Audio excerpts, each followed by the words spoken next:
a country that by all means should hate Americans, and maybe they do. I'm gonna find out. I've just touched down in the country that was bombed over 50,000 times by the USA. I'm in Baghdad on a culinary mission worth risking my life for. This place is amazing. I've never seen anything like this.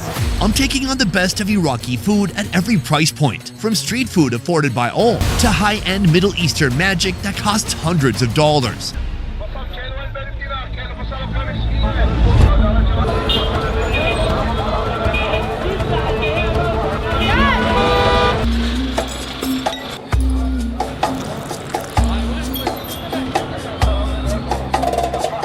$8 million people, one city, powering close to 40% of Iraq's economy. This is Iraq, and right here is Baghdad, one of the Middle East's largest and most densely populated urban centers. Joining me this morning, Osama, a local tour operator and my first of many Iraqi food guides. This is how Baghdad wakes up. Kahi and Gamar. Kahi and Gamar. And it seems like the food that you'll find around here, this is the food of the common man. This is the food that's afforded by everybody. Yeah. The cheapest dish of the day comes down to two things. First, kahi, a flaky pastry made of wheat flour. It gets oiled up, then stretched and stretched again. Once paper thin, it's folded over on itself and sent to the oven. The result is crispy, flaky, and satisfying. But by itself, well, something's missing.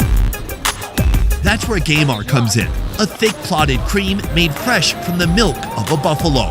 Then comes the final touch, a sprinkle of crushed pistachios and a side of date syrup to bring it all together. Step one, you can just pour, that syrup, a little, not that much, and take a piece of Gamar. Oh my gosh, my mouth is watering.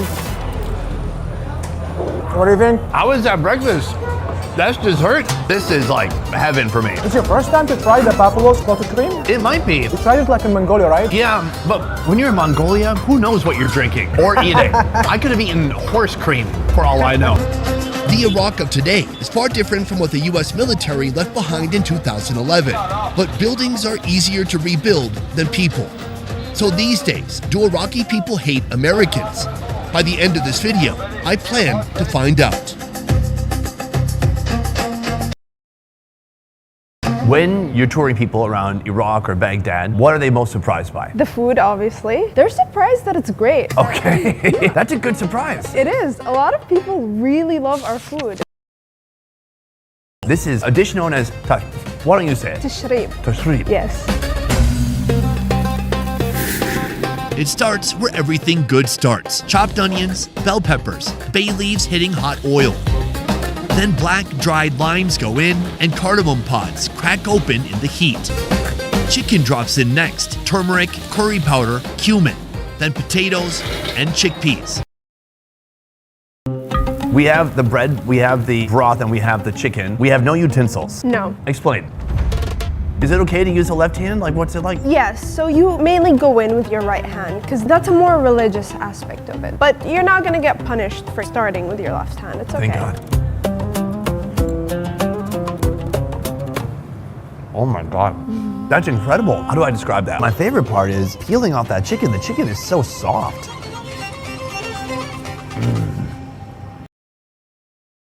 What made you want to be a tour guide? I wanted to introduce people to our culture and our heritage. They come to see a very modern side and a very historical side. And everything, well, is mainly intact. What does that mean, mainly intact? You can be whoever you want to be. Some cities are more conservative and religious. I don't want people to feel like I'm making propaganda for Iraq. Yeah. So I should also ask, where is Iraq falling short when it comes to women? I did research about this in university, about the difference in the pay gap.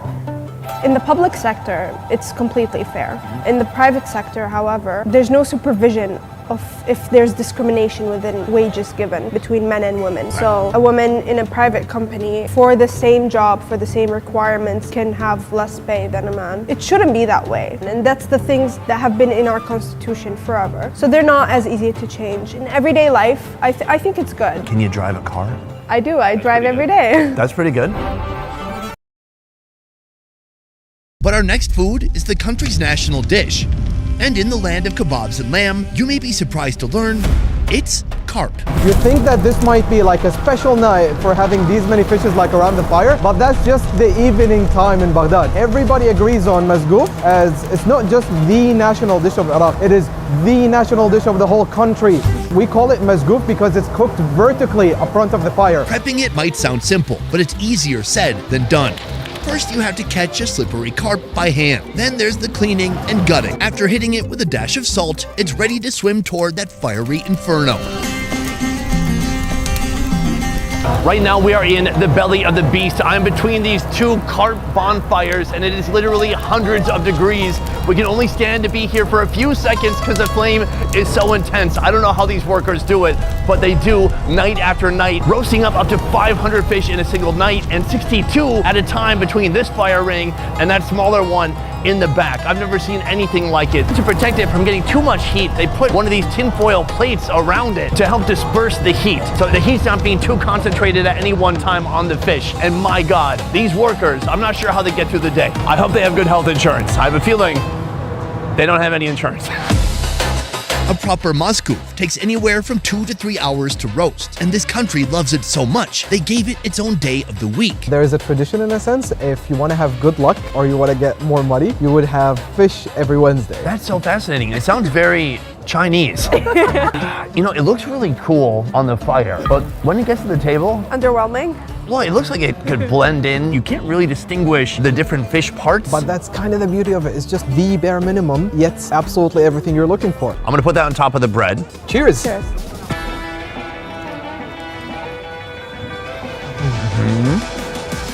Definitely tastes like freshwater fish. Very minerally, plenty of fat. The piece I got was a little bit mushy, That's because it's closer to the center. but it could use a little bit of a flavor enhancer. But that's why we have this right here. It's a mango sauce, a little bit sweet, but it's very flavorful. And another thing we can do is just squeeze the citrus fruit. Cool, now I can dodge bones and seeds. Thank you. Do you want to drop some glass in there too? From here, I'm gonna hit it in that savory mango sauce. Let's see what happens now. Whoa, that is a powerful sauce. It's like having barbecue sauce over a steak, No. except like 100 times over. What is it that makes Iraqi food and different from any other country? Each meal has its own history. From different eras, from different time periods, from different conquering times. I have one food remaining today. It is one of the most expensive foods that you will find in Iraq, and I'm gonna be trying that next. Carrots, onions, potatoes. At first glance, it feels like the start of a very ordinary meal. But this is just the beginning of something far more spectacular. We're at Beban, one of the most upscale restaurants in Baghdad, where Iraqi classics are served like fine dining. And tonight, they're preparing an Iraqi meat platter that costs over $400. Chef, that's a nice looking piece of meat. This is Iraqi lamb. It looks very nice. You don't have to hold it the whole time. You can put it down. Are your arms okay? Okay. That's a pump. First, let's talk about our ingredient. This is the Iraqi lamb. As a chef, what is special about working with the Iraqi lamb? It has definitely a different taste comparing that with other lambs, and also so flexy, like so juicy. Ooh, he knows that English word. Yeah. That's a good word. It all starts with a marinade, lime juice, water, pepper, sugar, salt, flour, and paprika. All whisked together as olive oil is slowly added in. The infused olive oil works its way into every corner of the meat. Not only the diet, because in the north they take their sheep to the mountains. That's why the meat of the lamb of the north is so tight. It's not like juicy. Then the lamb is wrapped in parchment and sealed in foil before heading to the oven. What type of people are ordering this? So some people, they do have like a ceremonies, festival, for example, weddings. So usually it's for special events, celebrations, Yeah. large amounts of people. The platter you're gonna be making today, how many people could it feed? 10. And then now think of the fattest person you know. How many of that guy could it feed? When it comes to uzi, the lamb is just the cherry on top. Underneath, rice creates a starchy bed, ready to soak in those fatty drippings. Not just one, but 6 rice varieties build the base of this platter, each with their own flavor. and on top, a nest of vermicelli noodles. We have the rice and we have the lamb, but we need those two elements to come together. What tool are they going to be using? Well, this right here, a ceramic plate. Can they do it? Let's find out. All right, 2 men, 4 plates. Each of the plates digging under the lamb. They're trying to get some leverage on this beast. And slowly they're moving it. Oh God, some bones have fallen off, but mainly the lamb is intact. They center it over the rice, and just like that, I believe they've done it. That is one tender piece of meat. Can I tell you something? That was less dramatic than I expected. These guys they're pros. They know what they're doing. And the 4-plate method, it's as old as time, and it works every time. Me and you, we're gonna feast. Yeah, I'm starving to death, wallah.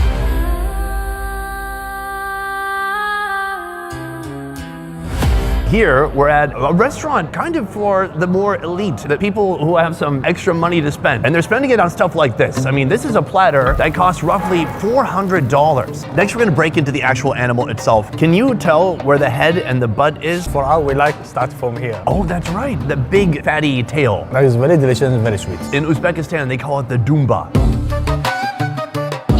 And hold it. Dude, change your position. I would like to dig into this giant piece of meat, absolutely just get torn from the body. It's been maybe 45 minutes to an hour since it came out of the oven. It's still hot, it's steamy. I mean, look at that meat. This looks super delicious. So I'm gonna get my rice. I've got some fat here from the butt and some protein. Cheers. Cheers. Oh, wow. I mean, this is like the Wagyu of the Middle East. What is the most prized part after the ass? Hijab. It's the under chest. As opposed to butt fat, we have chest fat. I mean, this will beg the question, are you an ass man or a breast man? Well, let's try and see. That's awesome. It has a little different texture, kind of more greasy, I would say, than buttery. Not as intense as the back end, but still very nice. This is why the back end is loved a little bit more, I would say. So everybody on this table is an ass man. When I started this video, I had a big question I wanted to answer, and that question is, do Iraqi people hate Americans? Would that have happened if the USA never came to Iraq in the first place? كليتي مواد 94. He said during 2003, I was 9 years old. I wouldn't be able to say so or confirm or deny myself, but what we do know is that after that time there was a huge power vacuum, and we've only been in conflicts of one after the other until we got to ISIS. My assumption is that the average American thinks that if they came to Iraq that they would be hated, they would be unwelcome, and maybe even be targeted. But what is the reality? Do Iraqis hate Americans? No. Quite the opposite. As an Iraqi local, why would I hit someone I don't know? There is a huge amount of welcoming to American citizens and foreigners within Iraq. They're kind of happy that Iraq is getting visitors. You're saying not only do Iraqi people not hate Americans, you're saying they love the idea of Americans coming here. Yeah. Why? Okay, let's say the US as a country does seem to influence a lot of trends around the world. So having people come from that very place where a lot of ideas might sprout from is a huge honor to them in a sense, but at the same time is also a huge sense of welcoming. They love talking about what they have in here, and they are very happy to talk about it. Iraq has been getting a lot of American tourists for a while, even before Iraq became fully open for tourism, before visa on arrival, before e-visa recently. There was always people that were interested in the country. And most of Americans, they're visiting Iraq so far. We did actually a study about it. Said, no, okay, Iraq is safer than many states in America. It's fascinating to get your point of view. My mind has been really blown and changed just one day being here in Baghdad. This place has been a pleasant surprise. The people have been incredibly hospitable, the food's incredible, and it feels like many other modern cities I've been to in this part of the world. It's unclear to me how long it takes for a reputation to catch up, and certainly news about violence and terrorism, that spreads a lot faster than news of peace and harmony. But I do hope the word gets out and that the right people hear it.